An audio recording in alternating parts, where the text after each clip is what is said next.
Anda kembali di Metro Pagi, pemirsa. Proses evakuasi masih terus berlangsung terhadap 2 jenazah korban kontak tembak pada Senin kemarin sekitar pukul 17:30 waktu Indonesia Tengah. Ya, kontak tembak berlangsung kurang lebih 30 menit di kawasan hutan pegunungan Desa Tambarana, Kecamatan Poso Pesisir Utara, Poso, Sulawesi Tengah. Kita langsung bergabung bersama rekan Minanti Ayu langsung dari Makassar, Sulawesi Selatan. Minanti, bagaimana proses evakuasi jasad kelompok Santoso dari pantauan Anda? Ya Iqbal, memang tim penindak TKP, tim medis, gabungan tim Inavis dan juga tim pengejaran masih terus melakukan evakuasi di TKP. Dan memang evakuasi ini tidak berjalan mulus karena melihat kondisi medan yang memang cukup sulit dan juga kendala cuaca. Karena memang pengejaran ini atau tim evakuasi melakukan proses evakuasi ini pada malam hari. Jadi memang kondisi hutan sangat gelap dan cuaca yang juga buruk. Dan selain itu, proses evakuasi terhadap kedua jenazah yang terduga teroris itu membutuhkan waktu yang cukup lama dan diperkirakan akan berhasil dilakukan pada hari ini. Selain itu, memang TKP berjarak sekitar 60 km dari wilayah hutan pegunungan Desa Tambarana, Kecamatan Poso, Pesisir Utara, atau sekitar 3 km dari Mapolsek Poso Pesisir Utara.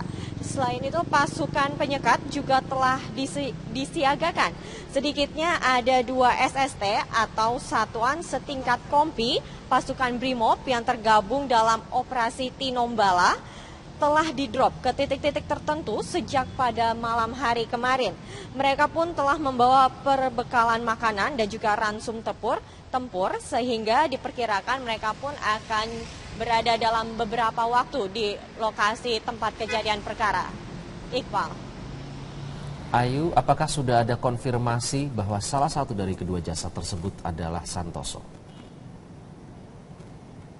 Dan memang konfirmasi belum dilakukan oleh pihak Kapolda Sulawesi Tengah karena mengingat untuk proses evakuasi ini masih berlangsung dan nantinya akan dipastikan ketika evakuasi dan jenazah telah ditemukan oleh Kapolda Sulawesi Tengah dan nanti akan dilakukan tes DNA. Barulah di situ akan teridentifikasi siapa sebenarnya 2 jenazah ini, apakah salah satunya adalah Santoso.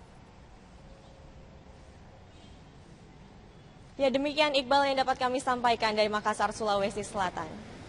Nanti Ayu melaporkan langsung dari Makassar. Terima kasih. Partai Golkar menjadi parpol ketiga yang menegaskan dukungan kepada Basuki Cahayapurnama untuk berlaga di Pilkada Jakarta tahun depan.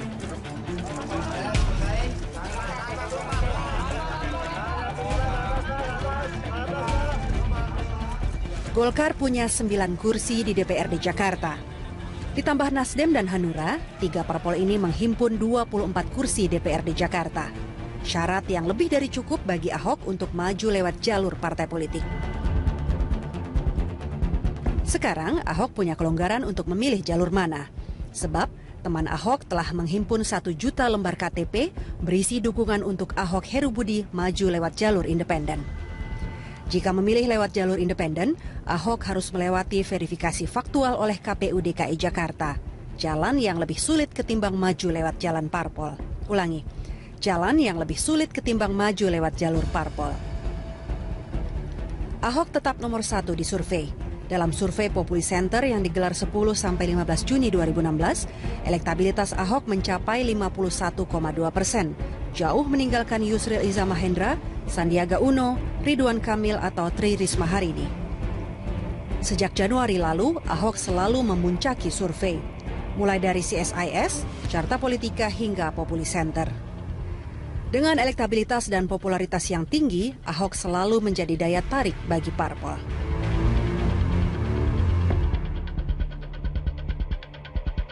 Pemirsa, senang berjumpa kembali dengan Anda dalam DPS To The Point kali ini. Apa kabar Anda? Politik menuju Pilkada Jakarta tahun 2017 menempatkan Basuki Cahayapurnama sebagai narasi utama. Hingga sekarang, Ahok masih nomor 1 di sejumlah survei, baik elektabilitas maupun popularitasnya di depan masyarakat Jakarta. Ahok makin merebut perhatian saat menyatakan maju lewat jalur independen beberapa bulan yang lalu. Dengan ujung tombak teman Ahok, 1 juta lembar KTP sudah dikantongi oleh Ahok. Pada saat bersamaan datang pula dukungan dari Partai Golkar, menyusul dukungan dari Nasdem dan Hanura.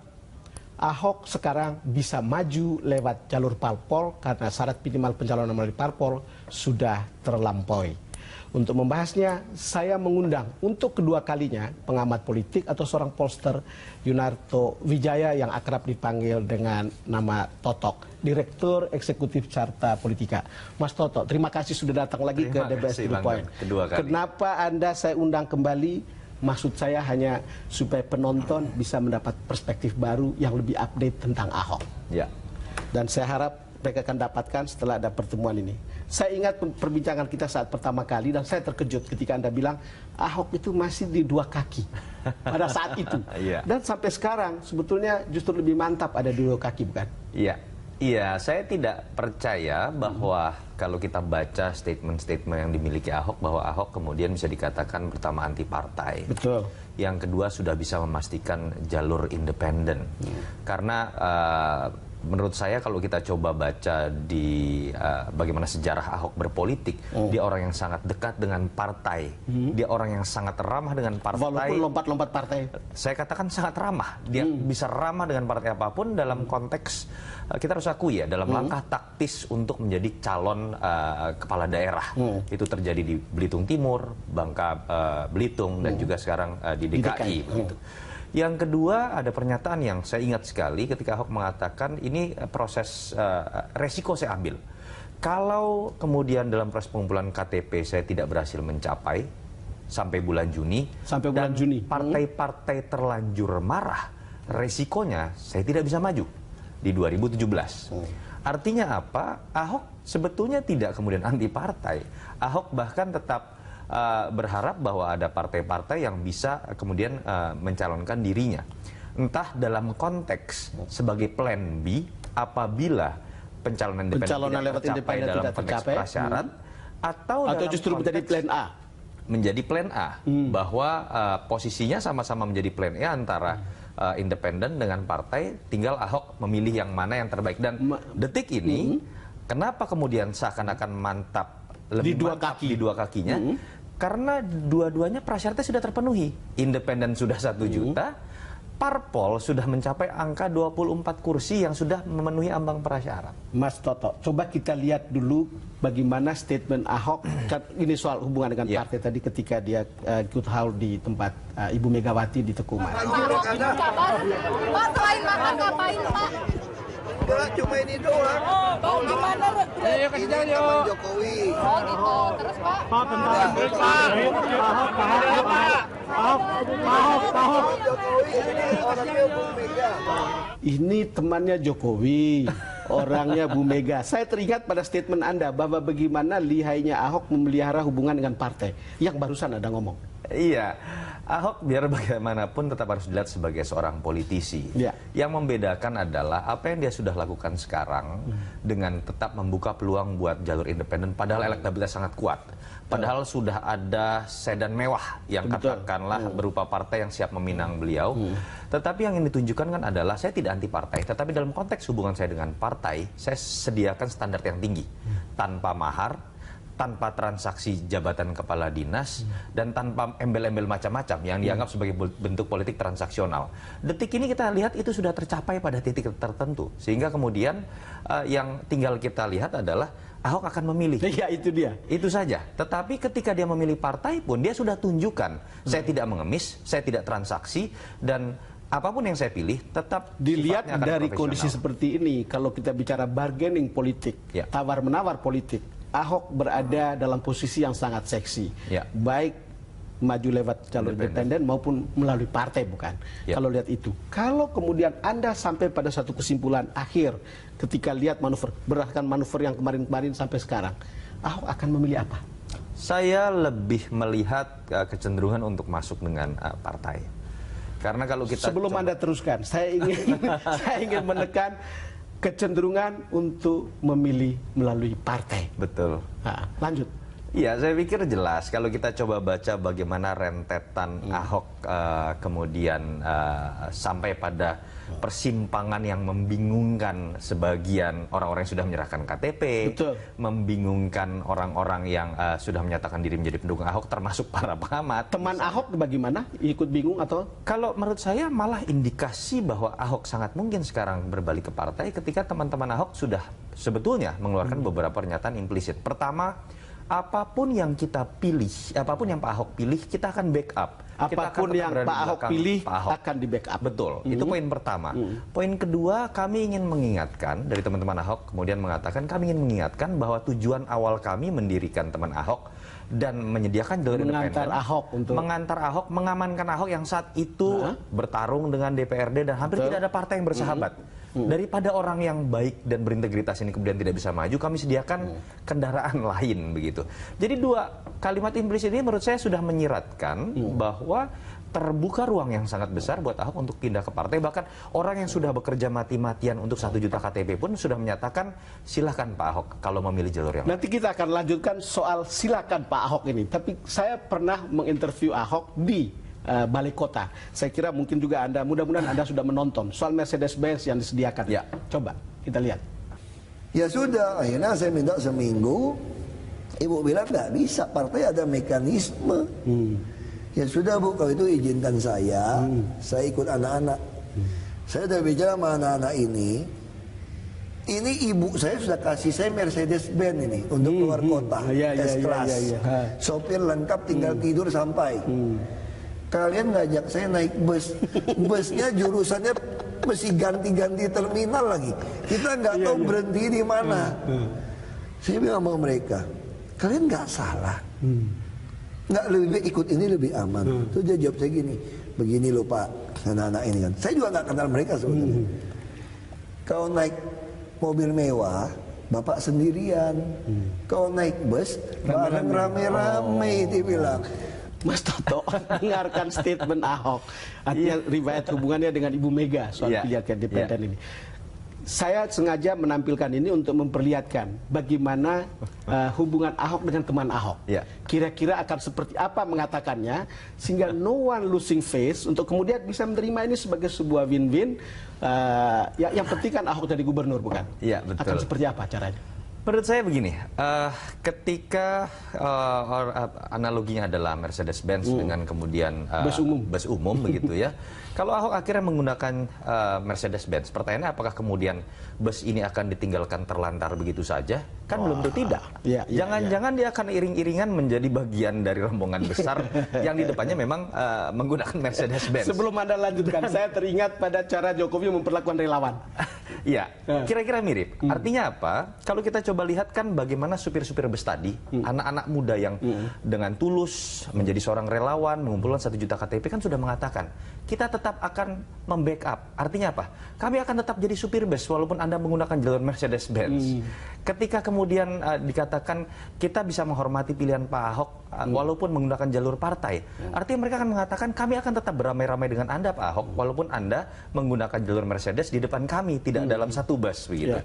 Itu yang menyebabkan saya kemudian berani berspekulasi dari statement yang sudah dikeluarkan oleh teman Ahok, bukan hanya Ahok ya. Bukan hanya Ahok, tapi dari teman Ahok yang lebih meyakinkan saya bahwa memang kecenderungan ke jalur partai itu sudah lebih terbuka, mengingat supir-supir bus ini sudah menyatakan kesediaannya menjadi pengiring Mercedes-Benz. Mas Toto, sebagai pengamat politik, Anda tahu betul apa arti dari statement ini, kaitan satu statement dengan statement yang lain, lalu dirangkai, lalu sampai pada kesimpulan akan memilih partai, tapi tidak meninggalkan teman Ahok. Iya, pertama saya pikir ada situasi baru yang memang akhirnya bisa dipahami. Mungkin oleh teman Ahok, mungkin juga oleh pendukung 1 juta KTP dan pendukung-pendukung Ahok yang lain. Kita harus akui ada aturan baru secara taktis yang membuat verifikasi faktual tidak mudah. Dengan aturan 3 hari itu bisa digugurkan apabila kemudian verifikator mendatangi rumah dan tidak ada orangnya. Itu aturan yang menurut saya tidak masuk akal. Yang kemudian secara teknis bukan tidak mungkin menggagalkan 1 juta KTP yang katakan ini betul-betul ada. Pertanyaannya, kapan timing akan menjadi penentu keputusan dari Ahok ini? Kira-kira kapan itu akan dilakukan? Sebetulnya pertanyaannya yang menarik begini, dengan partai mana Ahok kemudian akan berlabuh? Dengan partai mana kita akan lanjutkan di segmen berikutnya. Kira-kira kapan? Kalau pilihannya dengan partai yang sudah ada sekarang, saya pikir ada Nasdem, itu ada Golkar, ada Hanura. bisa dilakukan kapanpun. Karena tiga partai ini sudah menahbiskan dirinya mendukung apapun keputusan Ahok kapanpun itu diputuskan. Tetapi ketika yang dipilih adalah satu partai masih lagi, menunggu PDIP sebetulnya, gitulah mau kita katakan kira-kira. itu yang menurut saya akan memiliki prasyarat tersendiri. Partai terbesar di DKI ini belum tentu bisa menunggu lama. Mereka butuh konsolidasi juga, dan ada nama-nama lain yang mungkin juga akan ikut memiliki ambisi untuk bisa didorong oleh PDIP. Yang kedua, diperlukan juga kepastian karena akan ada perubahan nama wakil di situ. Ketika kita tahu hampir tidak mungkin PDIP akan memilih Heru, tetapi akan menyorongkan tentu saja nama kadernya dan paling mungkin adalah Jarod. Mas Toto, sangat menarik apa yang Anda katakan. Kita akan lanjutkan setelah jeda berikut. Pemirsa, kami akan segera kembali. Dan mungkin ini juga jadi bahan pemikiran Ahok dengan PDIP. Pemimpin minoritas harus berhadapan-hadapan dengan partai yang biasanya ini dianggap sebagai payung bagi kaum minoritas. Itu betul. Anda kembali di Metro Pagi, pemirsa. Proses evakuasi masih terus berlangsung terhadap 2 jenazah korban kontak tembak pada Senin kemarin sekitar pukul 17:30 waktu Indonesia Tengah. Ya, kontak tembak berlangsung kurang lebih 30 menit di kawasan hutan pegunungan Desa Tambarana, Kecamatan Poso Pesisir Utara, Poso, Sulawesi Tengah. Kita langsung bergabung bersama rekan Minanti Ayu langsung dari Makassar, Sulawesi Selatan. Minanti, bagaimana proses evakuasi jasad kelompok Santoso dari pantauan Anda? Ya Iqbal, memang tim penindak TKP, tim medis, gabungan tim Inavis dan juga tim pengejaran masih terus melakukan evakuasi di TKP. Dan memang evakuasi ini tidak berjalan mulus karena melihat kondisi medan yang memang cukup sulit dan juga kendala cuaca. Karena memang pengejaran ini atau tim evakuasi melakukan proses evakuasi ini pada malam hari. Jadi memang kondisi hutan sangat gelap dan cuaca yang juga buruk. Dan selain itu, proses evakuasi terhadap kedua jenazah yang terduga teroris itu membutuhkan waktu yang cukup lama dan diperkirakan akan berhasil dilakukan pada hari ini. Selain itu, memang TKP berjarak sekitar 60 km dari wilayah hutan pegunungan Desa Tambarana, Kecamatan Poso, Pesisir Utara, atau sekitar 3 km dari Mapolsek Poso Pesisir Utara. Selain itu, pasukan penyekat juga telah disiagakan. Sedikitnya ada 2 SST atau satuan setingkat kompi pasukan Brimob yang tergabung dalam operasi Tinombala telah didrop ke titik-titik tertentu sejak pada malam hari kemarin. Mereka pun telah membawa perbekalan makanan dan juga ransum tempur sehingga diperkirakan mereka pun akan berada dalam beberapa waktu di lokasi tempat kejadian perkara. Iqbal. Ayu, apakah sudah ada konfirmasi bahwa salah satu dari kedua jasad tersebut adalah Santoso?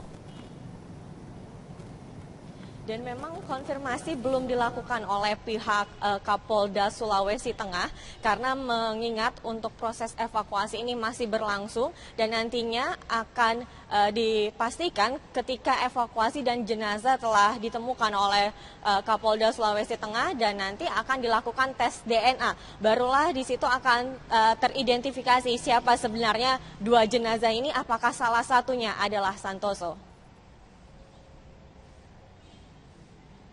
Ya, demikian Iqbal yang dapat kami sampaikan dari Makassar, Sulawesi Selatan. Baik dan berintegritas ini kemudian tidak bisa maju, kami sediakan kendaraan lain begitu.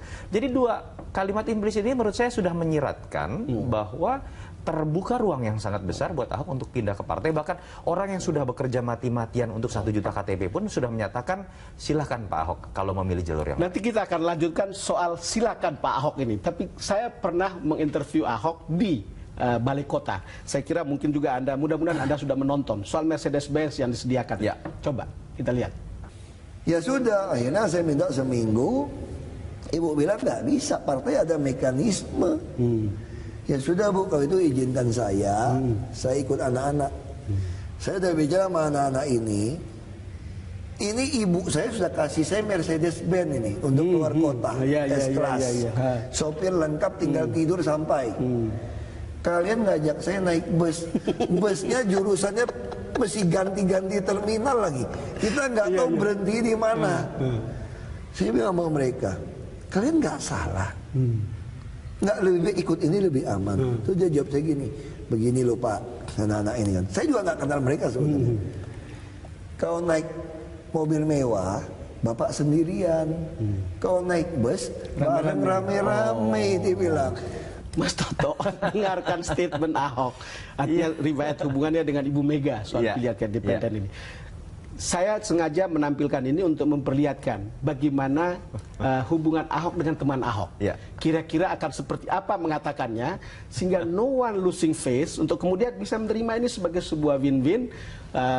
Yang penting kan Ahok jadi gubernur, bukan? Iya, betul. Akan seperti apa caranya? Menurut saya begini, ketika analoginya adalah Mercedes-Benz dengan kemudian bus umum begitu ya. Kalau Ahok akhirnya menggunakan Mercedes-Benz, pertanyaannya apakah kemudian bus ini akan ditinggalkan terlantar begitu saja? Kan belum tentu tidak. Jangan-jangan dia akan iring-iringan menjadi bagian dari rombongan besar yang di depannya memang menggunakan Mercedes-Benz. Sebelum Anda lanjutkan, saya teringat pada cara Jokowi memperlakukan relawan. Iya, kira-kira mirip. Artinya apa? Kalau kita coba lihat kan bagaimana supir-supir bus tadi, anak-anak muda yang dengan tulus menjadi seorang relawan, mengumpulkan 1 juta KTP kan sudah mengatakan, kita tetap akan membackup. Artinya apa? Kami akan tetap jadi supir bus walaupun Anda menggunakan jalur Mercedes-Benz. Ketika kemudian dikatakan kita bisa menghormati pilihan Pak Ahok walaupun menggunakan jalur partai, artinya mereka akan mengatakan kami akan tetap beramai-ramai dengan Anda Pak Ahok walaupun Anda Ayo kasih jalan yuk. Jokowi. Oh gitu. Terus Pak?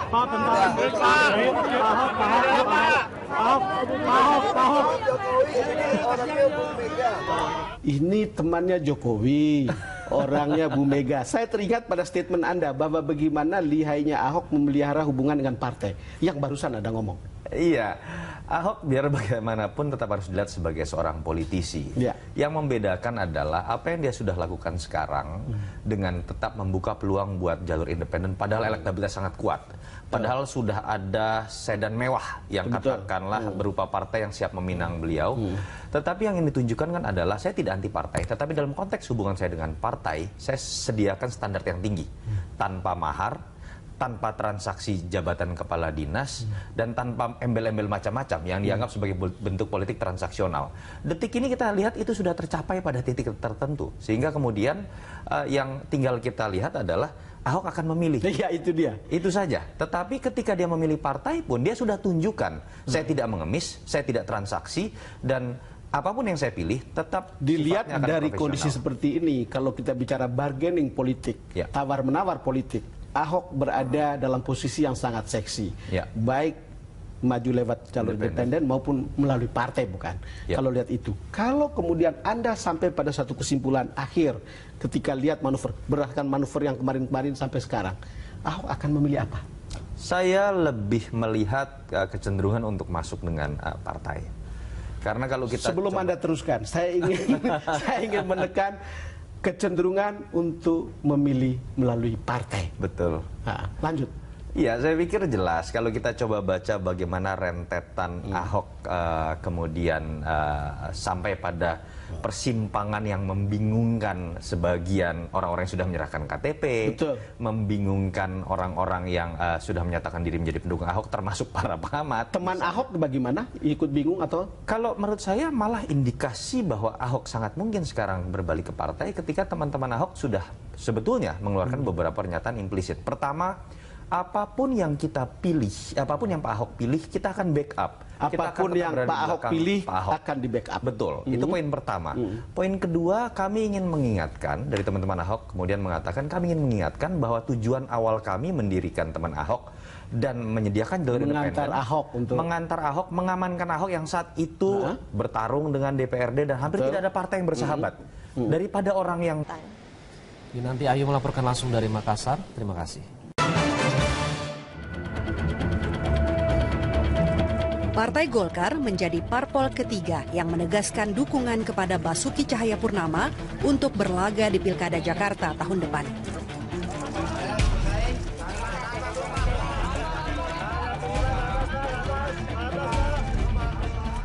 Golkar punya 9 kursi di DPRD Jakarta. Ditambah Nasdem dan Hanura, 3 parpol ini menghimpun 24 kursi DPRD Jakarta. Syarat yang lebih dari cukup bagi Ahok untuk maju lewat jalur partai politik. Sekarang Ahok punya kelonggaran untuk memilih jalur mana. Sebab teman Ahok telah menghimpun 1 juta lembar KTP berisi dukungan untuk Ahok Heru Budi maju lewat jalur independen. Jika memilih lewat jalur independen, Ahok harus melewati verifikasi faktual oleh KPU DKI Jakarta. Jalan yang lebih sulit ketimbang maju lewat jalan parpol. Ulangi, jalan yang lebih sulit ketimbang maju lewat jalur parpol. Ahok tetap nomor 1 di survei. Dalam survei Populi Center yang digelar 10-15 Juni 2016, elektabilitas Ahok mencapai 51,2%, jauh meninggalkan Yusril Iza Mahendra, Sandiaga Uno, Ridwan Kamil atau Tri Risma hari ini. Sejak Januari lalu, Ahok selalu memuncaki survei, mulai dari CSIS, Carta Politika hingga Populi Center. Dengan elektabilitas dan popularitas yang tinggi, Ahok selalu menjadi daya tarik bagi parpol.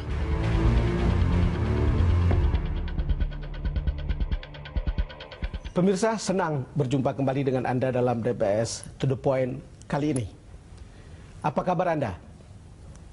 Politik menuju Pilkada Jakarta tahun 2017 menempatkan Basuki Cahayapurnama sebagai narasi utama. Hingga sekarang, Ahok masih nomor 1 di sejumlah survei, baik elektabilitas maupun popularitasnya di depan masyarakat Jakarta.